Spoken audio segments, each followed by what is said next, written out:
नमस्ते हिमाचल, आपका बहुत स्वागत है। आपके साथ मैं हूं जास्मिन शर्मा। हेडलाइंस के बाद तफसील से रुख करेंगे अहम खबरों का। बाल मजदूरी की रोकथाम के लिए राष्ट्रीय बाल संरक्षण आयोग द्वारा 1 जून से 30 जून तक बाल श्रम उन्मूलन अभियान चलाया जा रहा है। इस अभियान को सफल बनाने के लिए मंडी जिला प्रशासन ने बाल संरक्षण इकाई, बाल कल्याण समिति, महिला एवं बाल विकास विभाग, श्रम विभाग, जिला विधिक सेवाएं प्राधिकरण, पुलिस विभाग और चाइल्ड लाइन की एक संयुक्त रेस्क्यू टीम का गठन किया है। ये रेस्क्यू टीम जिला के विभिन्न स्थानों पर जाकर छापेमारी करके ऐसे बच्चों का रेस्क्यू कर रही है जिनसे बाल मजदूरी कराई जा रही है। इस अभियान के दौरान अभी तक ये टीम 5 बच्चों का रेस्क्यू कर चुकी है।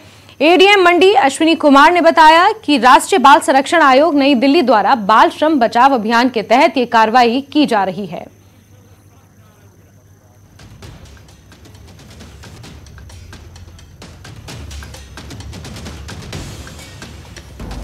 ये नेशनल चाइल्ड राइट्स कमीशन की तरफ से जून का पूरा महीना जो है वो चाइल्ड लेबर इरेडिकेशन का एक कैंपेन चल रहा है। तो इस कैंपेन के तहत जो चाइल्ड लेबर रेस्क्यू ऑपरेशंस होने हैं, तो पूरे मंडी डिस्ट्रिक्ट में हमारी तरफ से जितने भी हमारे CDPOs हैं उन सभी को डायरेक्शंस दिए गए हैं कि वो भी अपने जुरिस्डिक्शन के अंदर जो है वो सरप्राइज इंस्पेक्शंस करेंगे। शॉप्स में, इंडस्ट्रियल जो एस्टेब्लिशमेंट्स हैं और कई जगह जैसे हजार्डस इंडस्ट्रीज़ में भी बच्चों को चाइल्ड लेबर जो है वो यूज़ किया जाता है, तो उन सब की चेकिंग इस कैंपेन के दौरान जो है वो की जाएगी। बाल श्रम में 18 साल से कम आयु के बच्चों से काम नहीं करवाया जा सकता। इसमें यह है कि 16 साल से कम बच्चों से तो काम बिल्कुल नहीं करवा सकते। 16 से 18 के बीच में कुछ शर्तों पे काम करवाया जा सकता है कि बच्चा एक हैजार्डस कंडीशन में काम नहीं करेगा, किसी फैक्ट्री में या कहीं काम नहीं कर सकता। और इसमें यह है कि अगर बच्चे को बहुत ज़रूरत है, बच्चे को घर में ज़रूरत है, तो उस बेस पे 16 से 18 के बीच में वो कुछ घंटों के लिए काम कर सकता है। एक दिन में वो 6 घंटे से ज़्यादा काम नहीं कर सकता। 3 घंटे काम करके 1 घंटे का उसको रेस्ट देना पड़ेगा, फिर अगले 3 घंटे काम करके उसको छुट्टी देनी पड़ेगी और शाम के 7 बजे के बाद वो काम नहीं कर सकता। और सबसे ज़रूरी बात यह है कि जो बच्चे का जो मेहनताना है, जो बच्चे की सैलरी है, वो उसके अकाउंट में दी जानी चाहिए। उसको हाथ में कैश नहीं दिया जा सकता, उसके अकाउंट में, बच्चे के अकाउंट में सैलरी दी जानी चाहिए, ये बाल श्रम कानून के तहत। वीरेंद्र हमारे सहयोगी मंडी से इसी खबर पर ज्यादा जानकारियों के साथ फोन लाइन पर मौजूद हैं। वीरेंद्र, 1 जून से 30 जून तक ये अभियान चलाया जाएगा और अभी तक 5 बच्चों का खासतौर पर रेस्क्यू किया जा चुका है। और किस तरीके से ये पूरा अभियान आगे चलने वाला है और जो टीम मेंबर्स हैं वो किस तरीके से इस अभियान को अंजाम दे रहे हैं? वीरेंद्र, देखिए, जो एडीएम मंडी से हमें जानकारी मिली है उसके अनुसार हर उपमंडल स्तर पर जितने भी जो बाल विकास परियोजना अधिकारी होते हैं उनको ये दायित्व दिया गया है कि आप अपने अपने संबंधित क्षेत्र में जो भी आपके पास वहां पर दुकानें हैं, ढाबे हैं या कोई कारखाने हैं, वहां पर जाकर आप उसका औचक निरीक्षण कीजिए, छापेमारी कीजिए और इस बात का पता लगाइए कि क्या वहां पर कोई बच्चा जो है वो बाल मजदूरी तो नहीं कर रहा है। अगर कर रहा है तो फिर उसको रेस्क्यू किया जाए और जो उससे बाल मजदूरी करवा रहा है उसके खिलाफ जो वो कानूनी कार्रवाई की जाए। तो इस प्रकार से एक जिला स्तर पर टीम गठित की गई है। इसके साथ साथ उपमंडल स्तर पर भी जो है वो टीमें गठित की गई है और उन्हें निर्देश दिए गए कि छापेमारी की जाए और बाल मजदूरी को रोका जाए। इसमें यहाँ पर जैस्मिन मैं ये बात बता दूं कि बाल मजदूरी का जो नियम है उसमें 16 साल से अधिक आयु का अगर कोई बच्चा है तो उसे मजदूरी करने की अनुमति है 16 से 18 साल की आयु के बच्चे के, लेकिन वो भी दिन में सिर्फ 6 घंटे ही जो है वो मजदूरी कर सकता है और उसमें भी 3 घंटे की मजदूरी के बाद उसे 1 घंटे का ब्रेक देना अनिवार्य होता है और शाम को 7 बजे से पहले उसे छुट्टी करके घर भेजना भी अनिवार्य होता है और उसे ऐसे सुरक्षित माहौल में जो है वो नौकरी दी जाती है जहां पर उसे किसी प्रकार का कोई खतरा ना हो। और दूसरी बड़ी बात कि उसके जो बैंक खाते हैं उसमें उसे जो है उसका वेतन जो वो दिया जाता है, ना कि उसे कैश में दिया जाता है। अगर कोई इस प्रकार का मामला होगा और कोई नियमों का पालन कर रहा होगा तो उनके खिलाफ तो कार्रवाई नहीं होगी, लेकिन अगर नियमों का पालन नहीं कर रहा होगा और उल्लंघन कर रहा होगा, अवहेलना कर रहा होगा तो फिर उनके खिलाफ जो वो कार्रवाई होगी। जैसे कि 5 बच्चे रेस्क्यू किए गए हैं, उन बच्चों के जो माता पिता है उनके साथ संपर्क साधा जा रहा है, उन्हें यहाँ पर बुलाया जा रहा है और उनके हैंडओवर ये बच्चे किए जाएंगे। और जो ढाबे वाले थे या दुकान वाले थे जिन्होंने इन बच्चों को नियमों के विपरीत रखा हुआ था उनके खिलाफ भी जो वो कानूनी कार्रवाई शुरू हो गई है। जी जसमीन। ठीक है वीरेंद्र, यानी 30 जून तक का ये सिलसिला जारी रहेगा और इसी तरीके से इस अभियान को अंजाम दिया जाएगा। वीरेंद्र, नजर बना के रखें। तमाम अपडेट्स के लिए आपका बहुत शुक्रिया। और कुल्लू से बड़ी खबर है, कैबिनेट मंत्री जगत सिंह नेगी 2 दिवसीय कुल्लू के दौरे पर आज से रहने वाले हैं। शाम 4 बजे वो कुल्लू पहुंचेंगे। बंदरोल और शाट सब्जी मंडी का वो निरीक्षण करेंगे। कल भुंतर सब्जी मंडी और का भी वो निरीक्षण करेंगे। एचपीएमसी के अधिकारियों के साथ वो बैठक करेंगे। तो बड़ी खबर आपको बता रहे हैं, जहां कैबिनेट मंत्री जगत सिंह नेगी 2 दिवसीय कुल्लू के दौरे पर आज से रहने वाले हैं। शाम 4 बजे वो कुल्लू पहुंचेंगे। बंदरोल और शाट सब्जी मंडी का सबसे पहले निरीक्षण करेंगे, फिर भुंतर और पतलीकुल जाएंगे। एचपीएमसी के अधिकारियों के साथ बैठक करेंगे। कई यहां पर कार्यक्रम आयोजित किए जाएंगे जिनमें उन्हें शिरकत करनी है। पतलीकुल और भुंतर सब्जी मंडी से पहले आपको बता दें, बंदरोल और शाट सब्जी मंडी जाएंगे, वहां का निरीक्षण करेंगे। केंद्रीय बागवानी राज्य बागवानी मंत्री हैं कैबिनेट मंत्री जगत सिंह नेगी, जो 2 दिवसीय कुल्लू के दौरे पर पहुंच रहे हैं। आज शाम 4 बजे कुल्लू के दौरे पर पहुंचेंगे और यहां पर अनेकों सब्जी मंडियों का वो दौरा करेंगे और खासतौर पर एचपीएमसी के अधिकारियों के साथ उनकी एक महत्वपूर्ण बैठक भी होनी है।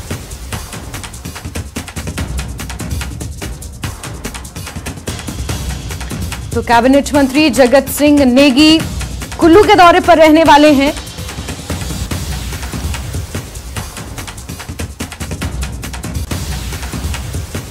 एचपीएमसी अधिकारियों के साथ बैठक करेंगे। इसके इतर कई सब्जी मंडियां हैं जिनका कुल्लू में और पतलीकुल में उन्हें दौरा करना है। शाट सब्जी मंडी का दौरा करेंगे। इसके अलावा एचपीएमसी के अधिकारियों के साथ जो बैठक होनी है उसे काफी महत्वपूर्ण माना जा रहा है। तो बड़ी खबर आपको बता रहे हैं कुल्लू से, जहां मंत्री जगत सिंह नेगी कुल्लू के दौरे पर आज से रहने वाले हैं। 2 दिवसीय उनका ये दौरा रहने वाला है। आज शाम 4 बजे वो कुल्लू पहुंचेंगे।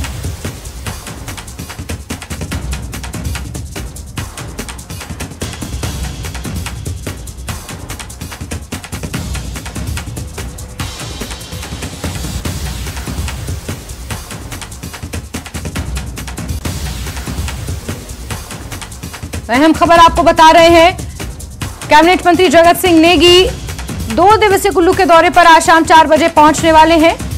सब्जी मंडी पहुंचकर वो सब्जी विक्रेताओं से, किसानों से चर्चा करेंगे, बातचीत करेंगे और हाल ही में केंद्र द्वारा लिए गए निर्णय पर भी चर्चा संभव है। जिस तरीके से न्यूनतम समर्थन मूल्य को बढ़ाया गया है, उसके बाद ये माना जा रहा है कि किसानों के साथ वो चर्चा कर सकते हैं। एचपीएमसी अधिकारियों के साथ उनकी एक महत्वपूर्ण बैठक भी आयोजित होनी है।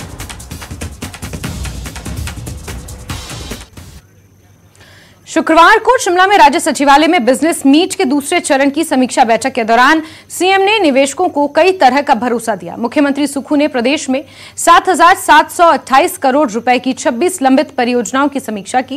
इन परियोजनाओं की क्रियान्वयन प्रक्रिया में तेजी लाने के लिए पर्यटन, जल विद्युत और औद्योगिक क्षेत्रों के हितधारकों के साथ चर्चा हुई। इस दौरान निवेशकों ने भी अपनी सभी आपत्तियां दर्ज करवाई। मुख्यमंत्री ने निवेशकों को आश्वस्त किया कि प्रदेश सरकार राज्य में निवेश को बढ़ावा देने के लिए हर संभव प्रयास कर रही है और परियोजनाओं की स्थापना में आने वाली अड़चनों को दूर करने पर कार्य किया जा रहा है। उन्होंने कहा कि निवेशकों को सरकारी कार्यालयों में अनावश्यक चक्कर काटने से बचाने के लिए सरकार निवेश नीति में संशोधन कर रही है।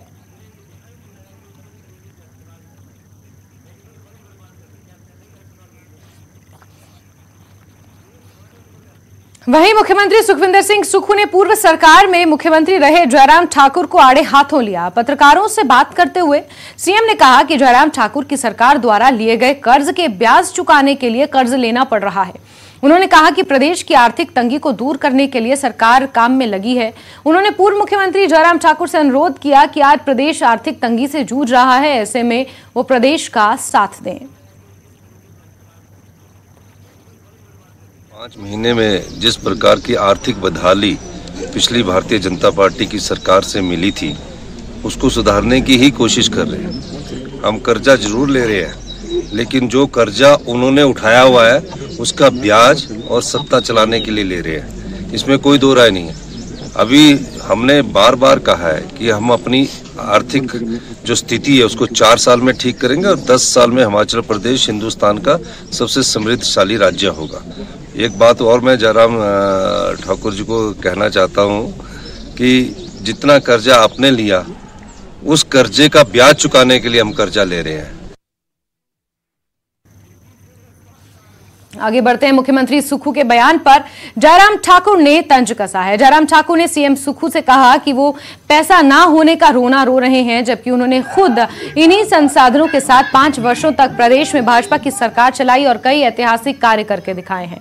जयराम ठाकुर ने कहा कि सुखविंदर सिंह सुक्खू लोकप्रिय मुख्यमंत्री हैं, जिन्होंने हिमाचल के विकास पर ताला लगा दिया है। नेता प्रतिपक्ष ने सुक्खू सरकार पर बदले की भावना से काम करने का आरोप लगाया। जो बेरोजगार युवा है उसको जो है यहीं पे जो है रोजगार मिलेगा। इसके लिए भी क्षेत्र की जनता आपकी सड़कों के काम बंद, पुलों के काम बंद, हॉस्पिटल का काम बंद, स्कूल का काम बंद, कॉलेज का काम बंद। और गाड़ाक्षण में भी यहां देख रहा हूं मैं 6 महीने में ही लोग भारतीय जनता पार्टी की जो 5 साल चली सरकार उसको याद कर रहे हैं। हर जगह जहां जा रहे, जहां काम छोड़ा था वहीं का वहीं इंतजार कर रहा हूं। सड़कें बना करके रखी और मलबा पड़ा है, मलबा भी उठाने की स्थिति में नहीं हो पा रहे। और यही सराज या बल्लार विधानसभा क्षेत्र का विषय नहीं है, पूरे हिमाचल का मैं जिक्र कर रहा हूं। कॉलेज का भवन जिसके लिए हमने पैसे का प्रावधान किया आज वही खड़ा हुआ है, या रेस्ट हाउस का भवन जिसके लिए हमने पैसे दे करके इस भवन को शुरुआत करने की एक कोशिश की, आज तक ये भवन बन करके तैयार हो जाना चाहिए था। आगे बढ़ते ब्रेक के बाद भारतीय जनता पार्टी ने लोकसभा चुनावों के लिए कमर कस ली है, जिसको लेकर केंद्रीय सूचना प्रसारण मंत्री अनुराग ठाकुर ने सोशल मीडिया कार्यकर्ताओं के साथ बैठक की। जसवां परागपुर विधानसभा में ग्रीन वैली होटल में ये बैठक हुई। इस मौके पर अनुराग ठाकुर ने कार्यकर्ताओं को लोगों तक केंद्र सरकार की योजनाओं को पहुंचाने के लिए प्रेरित किया। वहीं पत्रकारों के द्वारा पूछे गए सवाल पर कि राज्य सरकार का कहना है कि केंद्र सरकार हिमाचल के साथ भेदभाव कर रही है, इस पर अनुराग ठाकुर ने कहा कि राज्य सरकार की काम करने की भावना नहीं है, इसलिए वो केंद्र पर आरोप लगा रहे हैं।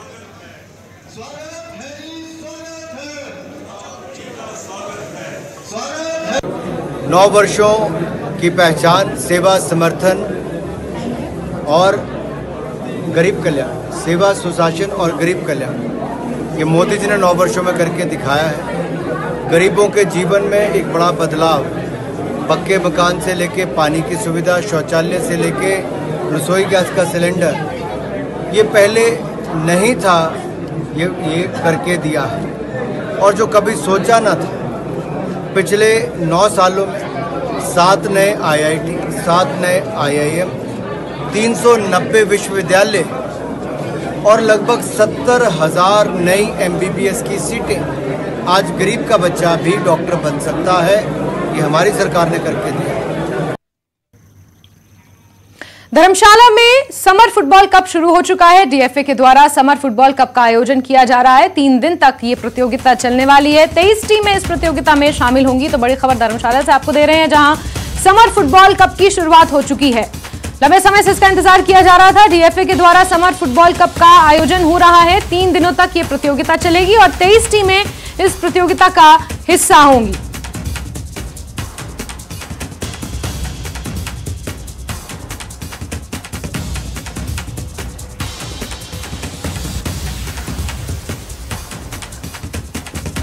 तो DFA इस प्रतियोगिता का आयोजन करा रहा है। 3 दिनों तक ये प्रतियोगिता चलने वाली है। डिस्ट्रिक्ट फुटबॉल एसोसिएशन द्वारा इस प्रतियोगिता का आयोजन हो रहा है और बच्चों में खासा उत्साह इसको लेकर है। खिलाड़ी काफी उत्साहित हैं। 3 दिनों तक ये प्रतियोगिता चलेगी और समर फुटबॉल कप, जिसका बेसब्री से सभी खिलाड़ी इंतजार कर रहे हैं, धर्मशाला में 3 दिनों तक ये आयोजित होने वाला है और कुल 23 टीमें इस प्रतियोगिता का हिस्सा रहने वाली हैं।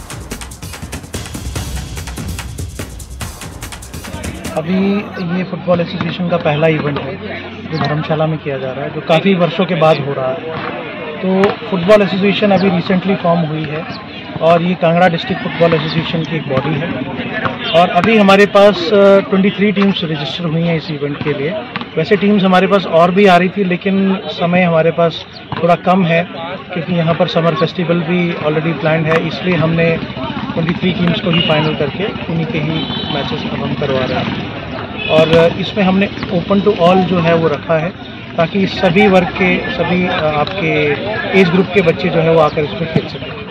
एसोसिएशन का प्रयास अभी ऐसा है कि हमने अलग अलग ग्राउंड्स में से घरों में, गाड़ी में, खनियारा में, सिद्धबाड़ी में, वहाँ पर बच्चे खेल रहे हैं। हमारे साथ जो जितने भी लोग जुड़े हैं एसोसिएशन के साथ, वो फ्री ऑफ कॉस्ट जो है बच्चों को कोचिंग दे रहे हैं। और एसोसिएशन एक अपना मंथली लेवल पे कंट्रीब्यूशन करके, जैसे बच्चों को फुटबॉल्स देती है, कहीं कोई ड्रेस की ज़रूरत है वो देती है, फ्री ऑफ कॉस्ट, उनसे कोई पैसा नहीं लिया जाता है। वित्तीय स्थिति पर कैबिनेट सब कमेटी की पहली बैठक हुई। उप मुख्यमंत्री मुकेश अग्निहोत्री की अध्यक्षता में यह बैठक हुई। मीटिंग में उप मुख्यमंत्री ने कहा कि फाइनेंस से जुड़े हर मसले को जनता के सामने रखा जाएगा। साथ ही उन्होंने बताया कि 1 महीने के भीतर कैबिनेट सब कमेटी अपनी रिपोर्ट कैबिनेट के सामने रखने वाली है। यह रिपोर्ट गोपनीय होगी। इस मौके पर उन्होंने जयराम ठाकुर पर हमला करते हुए कहा कि आर्थिक मोर्चे पर पूरी तरह से जयराम सरकार नाकाम रही है। नहीं, देखिए, अभी हम इससे ज़्यादा किसी डिटेल में अभी पढ़ना नहीं चाहते। हमारा मैंडेट जो है वो कैबिनेट के समक्ष जो है बात रखने का है, तो हम ज़्यादा आपसे इसमें डिटेल में बात नहीं करना चाहते। हम आपको सिर्फ ये कहना चाहते हैं कि पिछली सरकार फाइनेंशियल फ्रंट पे पूरी तरह नाकाम रही और उसके जो मेजर और गलत आंकड़े पेश किए गए, झूठ बोलते रहे, और वो सारी बातें जो है क्रिस्टल क्लियर हमारे यहाँ पे हमारे समक्ष आ गई हैं और हम इस पे काम कर रहे हैं। अभी हमारी कमेटी के तीसरे मेंबर चौधरी चंद्र कुमार जी आज नहीं थे, नेक्स्ट मीटिंग में वो भी आ जाएंगे, तो फुल मीटिंग जो है जल्दी विद इन 15 डेज करके, और दो मीटिंगें हम करेंगे और उसके बाद अपनी रिपोर्ट। सुंदरनगर से भाजपा विधायक राकेश जम्वाल ने पूर्व सीपीएस मोहनलाल ठाकुर की एक सरकारी कर्मचारी को कांग्रेस का पटका पहनाते हुए वायरल हुई तस्वीर की संबंधित विभाग से जांच कराने की मांग की है। राकेश जम्वाल ने यह आरोप लगाया है कि कर्मचारियों को तबादले का डर दिखाकर उन्हें जबरदस्ती कांग्रेस में शामिल करके अपना जनाधार दिखाने की कोशिश की जा रही है।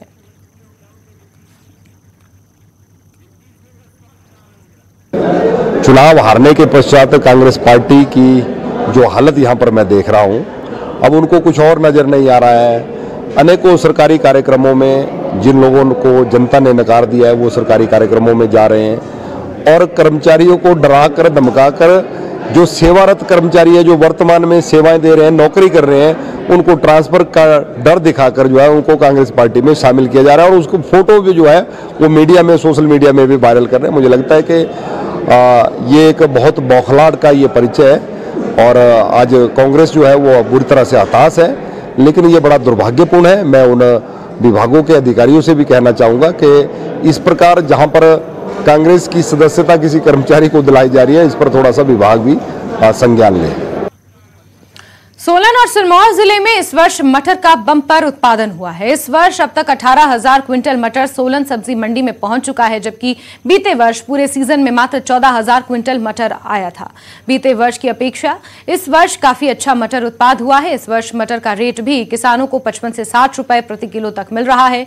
मार्केट कमेटी सोलन सचिव रविंद्र शर्मा ने बताया कि इस वर्ष किसानों को लहसुन और टमाटर का भी अच्छा रेट मिल रहा है। पीस की जहाँ तक बात है तो पिछले साल इन डेट्स में हमारे पास 14,000 क्विंटल मटर आया था टोटल, और इन दिनों में बंद हो गया था मटर आना। लेकिन इस बार कुछ क्लाइमेटिक चेंज भी है, बल्कि हमें लग रहा था कि शायद कम मटर होगा, लेकिन 18,000 क्विंटल मटर अभी तक आ चुका है, जो कि किसानों के लिए एक बहुत बड़ी खुशखबरी है। और रेट्स भी काफ़ी अच्छे इस बार मटर के हमें मिल रहे हैं। और गार्लिक की बात, जहां लहसुन की बात की आपने, तो कोरोना काल के बाद लहसुन की डिमांड बढ़ी है और इस बार अभी तक हमारे पास 14,300 क्विंटल लहसुन आ चुका है और बाहर बेचा जा चुका है, जबकि पिछले साल 11,000 क्विंटल लहसुन ही अभी तक हमारे पास आया था। पूर्व मंत्री बिक्रम सिंह का एक वीडियो वायरल हो रहा है। वीडियो में खुद के खिलाफ वो नारे लगाते नजर आ रहे हैं। पीएम मोदी के पक्ष में वो नारे लगा रहे हैं। अनुराग ठाकुर के सामने ये नारे लगाए जा रहे हैं जो वीडियो वायरल हो रहा है, और कह रहे हैं कि बिक्रम तेरी खैर नहीं, मोदी जी से बैर नहीं। कल हमीरपुर में ये कार्यक्रम हुआ था जिसमें उन्होंने इस तरीके के नारे लगाए और यही वीडियो अब सोशल मीडिया पर जमकर वायरल हो रहा है। पूर्व उद्योग मंत्री रह चुके हैं बिक्रम सिंह ठाकुर, जसवा परागपुर से विधायक थे और भाजपा में कैबिनेट मंत्री रह चुके हैं, और उन्हीं का ये वीडियो वायरल हो रहा है।